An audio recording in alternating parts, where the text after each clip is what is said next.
And welcome, function folks. Lesson 1.12a, which is solving unfactorable polynomial equations and inequalities, which sounds intimidating, but we'll see it's not so bad. For the most part, we're going to try and keep things short and sweet for the videos today. Yesterday was a big, long video day, and we got two little part lessons today. And the 3-minute review is in quotes because it'll take you a little bit longer than 3 minutes, and I'm going to try and take it up quickly, but it'll lead into today's lesson as well. The first one is kind of like one that we've seen before. Now, what I'd be tempted to do, because we want to find what f of x is to try a sketch, right? Sketch of a graph. We know that when f of x is greater than 0 on these intervals. So on the interval negative infinity to negative 3, there's negative 3, that x is greater than 0 for that. So it means all these values, f of x is up here somewhere, right? And then between 2 and 5, it's positive. So that means, and remember, this is where the graph y, or f of x, is greater than 0. Here's where it's equal to 0. And so ultimately, what this is actually given us as well, notice, are the x-intercepts, right? Because there's the cutoff. If it's greater than 0 here, then it's probably 0 at negative 3 and at 2 and at 5, and then dips below for those other values. So I think I could almost draw a sketch of this graph now. It's going to look something like this. Even though I don't know what the equation of it is. In fact, that's what I want to come up with. And I've given that the y-intercept is negative 10. So the y-intercept here is negative 10. How do I come up with the equation? Well, we've done these before, but it's been a little while, so it'll be some good review. Remember, it's a family of equations. We know that if this information gives us the x-intercepts, that I can write the family equation of equations with stretch factor a like this. And then I use the particular point, x is 0, y is negative 10, to find out what a is. Right? X is 0, and that's when we get the y-intercept. And so I get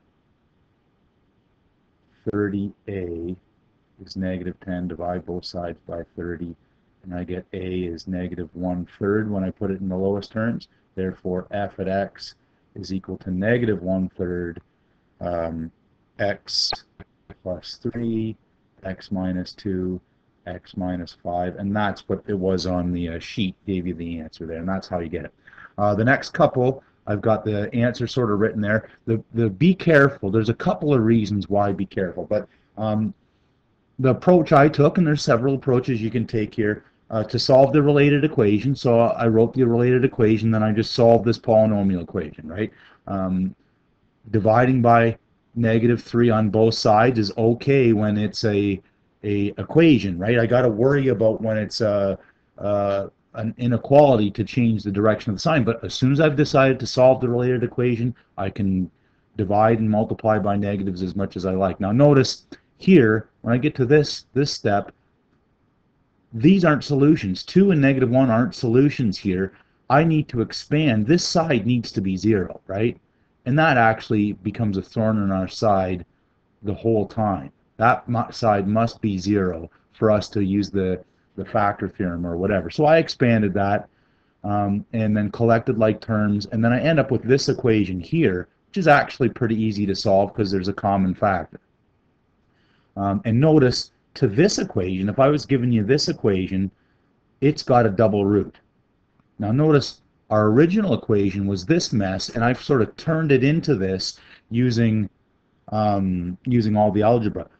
Remember what the solutions do? They give me the solutions to the original equation as well, not the inequality. So what does this say? This says, since it's less than or equal to 0 and 3 are solutions. And then I need to check regions. Now notice that it's not good enough just to do the graph here, because this graph